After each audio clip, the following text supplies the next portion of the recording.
What's up, guys? Good morning. About to head to work, but I figured on the way we could talk about a question I've been getting lately, and that is the STI a good road trip car? Let's do it.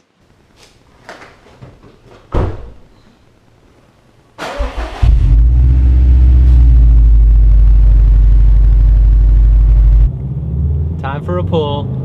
This Corolla moves out of my way.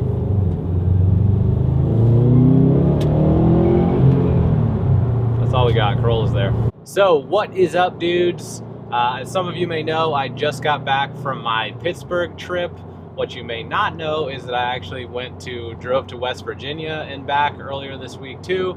So I've actually put about 1,000 miles on this car this week.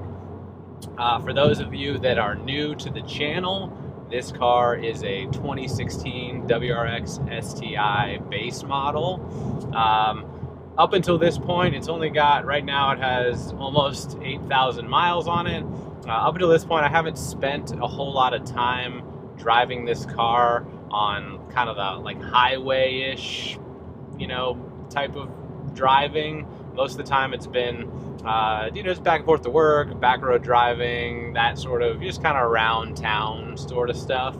So I've had people ask, like, how does it do on the highway? How does it do on road trips?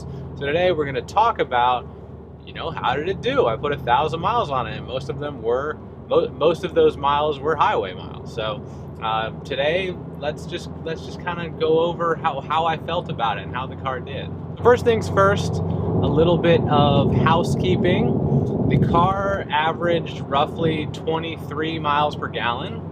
So it's not that great, but it was reasonable, for, I don't remember exactly what they rate this car as, but 23 miles per gallon kind of over that entire trip.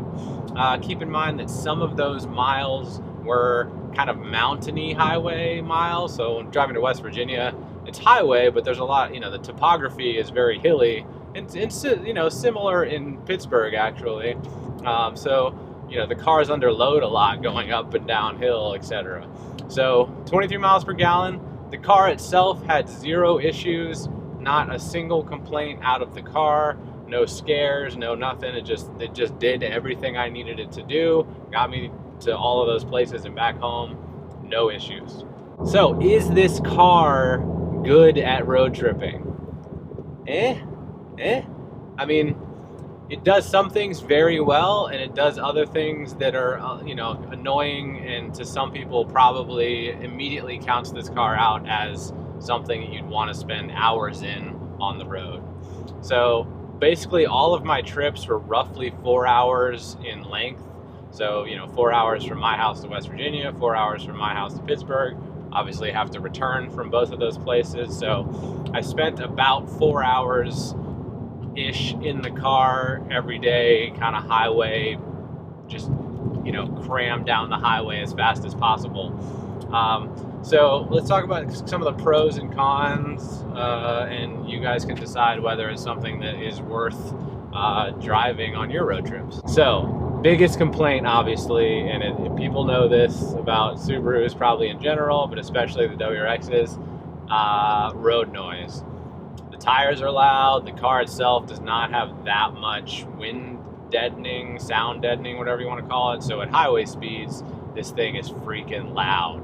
Like, loud enough that somebody sitting in the back seat may have trouble hearing the people in the front seat. Even the person sitting next to me, it's a lot of noise. It's a lot of just ambient wind noise. The pro to that is that if you have a kid in the back, so I have a almost 3-year-old, so when we took him up to Pittsburgh, dude was out. The rumble gets him every time. The wind noise, just something about having that static white noise, kid was out. The bad side is my boss and my coworker came with me to West Virginia, and we couldn't really have a conversation, and I think the whole time they were thinking, why on earth did we take Chuck's car? To add to the wind noise, this car does have the STI performance exhaust, or the SPT exhaust, depending on what gen WRX you're used to talking about. It wasn't horrible on the road. I mean, you have to remember that these cars are geared fairly aggressively, so going 80 in 6th gear, you're still a little above 3,000 RPM. So it's not the quietest that it's ever been. I didn't think it was that brutal. I think my wife or coworkers, etc., may have had a little bit different choice, but I'm used to driving around every day. I'm used to the sound, and it didn't really bother me. Space-wise, though, the trunk is huge. We fit everything we needed to in the trunk / potentially back seat. Literally no issues for 3 of us going to West Virginia. It was only like a night or 2, so it wasn't crazy, but you know, we each had a little bag or backpack or little suitcase thing, and no issues at all. Same thing to Pittsburgh. We were there for 4 days or whatever. We fit all my kids' stuff, all my wife's stuff, my stuff, and no issue. The car handles the road really well. You can go 80 in this car. It's a performance car. It doesn't feel sketchy. It doesn't feel like it's all over the road. It's very solid. So like actually cruising down the road, the car is great. It handles well. It's just the road noise that kind of like kills you. Comfort wise, these seats are much improved over the previous gen. If I'm honest, I mean, like I said, I spent 4 hours in these seats for like 3 days in a row by the time we got to Pittsburgh, and I was not uncomfortable. These seats are super supportive.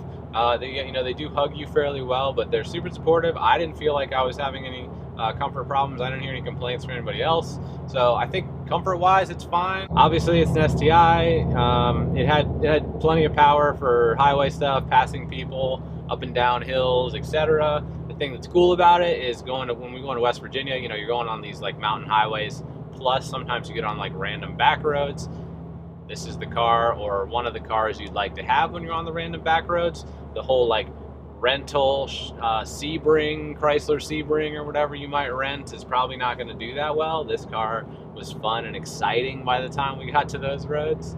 So that's a pro. The car itself has a reasonably sized tank. I don't know exactly how big it is, but you can definitely get 300 miles out of a tank, even though the gas mileage is not amazing. So 300 miles out of a tank. If you're sitting in the car and driving 300 miles between fill-ups, good on you. But most people need to stop every couple hours or so. So there's no issues with like, oh, I feel like I gotta fill up the gas tank constantly. No, I didn't have that issue. I didn't feel like that was a problem. Depending on the style of highway / road you're on, the suspension can be a little bit stiff for those longer trips. Like if I actually, when we went to West Virginia, I was having a little bit of an allergy issue, so I was having kind of a headache, going on. So the road noise mixed with like the kind of like stiff suspension, by the time I got there, I was a little bit like, okay, I need a minute here just to relax and not have to listen to Subaru boxer rumbles. So the kicker is that even though this car is not the best road trip car, and even though I drove it 4 hours a couple days in a row, and at the end of those 4 hours I was thinking, man, I really just want to go inside and sit down, not have to listen to the road noise and exhaust and etc. Even though all that was going on, the next morning I was always still excited to come down and drive the car. So even though I had to drive 4 hours one day and 4 hours the next, the second day I was still like, oh cool, I get to drive the STI.